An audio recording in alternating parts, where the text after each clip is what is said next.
अब उसके बाद में जो घरों का निर्माण होने लगा, घर कैसे बनने लगे, पहले बड़ी हवेलियां बनती थी, फिर उसके बाद बेडरूम किचन इस तरीके के बनने लगे, फिर किचन गायब हो गया, सिर्फ बेडरूम हो गए।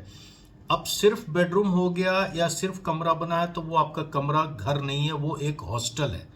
एक हॉस्टल है, एक मेस है, एक किराए का कमरा है जहाँ पर कि आप रह रहे हो, उसमें आपकी भावनाएं नहीं हैं, आपके एक दूसरे को समझने और समझाने की या एक दूसरे के दिल में कैसे असर करते हैं वो सारी भावनाएं खत्म हो गई।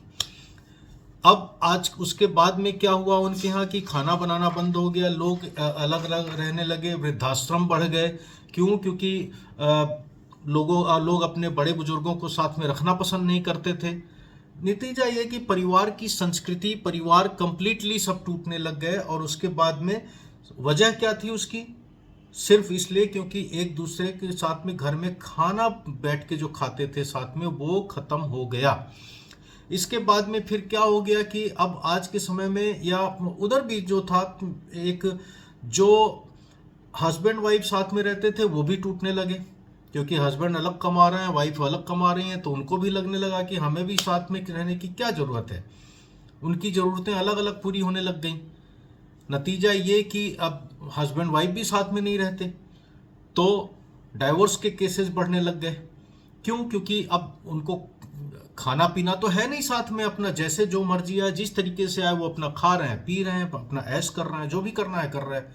नतीजा ये कि अब उसमें एक और भी रिजल्ट आया कि जब माँ बाप साथ में नहीं है, हस्बैंड वाइफ साथ में नहीं है और बच्चे साथ में नहीं है, तो जो प्री मैच्योर लेडीज़ के बच्चे जो पैदा होने लगे वो मैक्सिमम अनमैरिड लड़कियों के बच्चे पैदा होने लगे। क्यों? क्योंकि उनके ऊपर रख रखाव देखने सुनने का कहीं कुछ नहीं था। इसे हम कहते हैं कल्चरल डिवेस्टेशन कह लीजिए, या फिर हमारा किस तरीके से हमारा सामाजिक स्तर गिरता गया उसका एक एग्जाम्पल है। वजह सिर्फ एक, हम लोगों ने अपने घर में किचन की, रसोई घर की महत्व को ख़त्म कर दिया।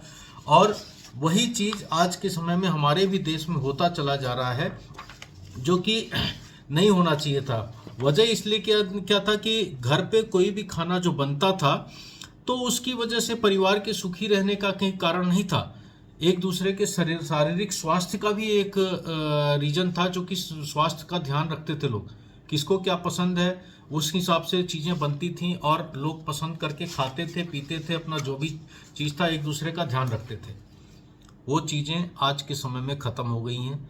तो मेरा मतलब सिर्फ इतना था कि हम आज के समय में भी अगर अपने परिवार का हिस्सा नहीं बनते हैं, साथ में नहीं बैठ के खाते पीते हैं, तो जो हमारे पेट का, दिल का रास्ता था वो सब बंद हो गया है। आज के समय में हस्बैंड वाइफ भी हस्बैंड वाइफ नहीं, एक कंपटीटर बन के रह गए हैं, जो कि आपस में एक दूसरे के साथ में सिर्फ compete कर रहे हैं, फैशन की तरफ बढ़ते जा रहे हैं।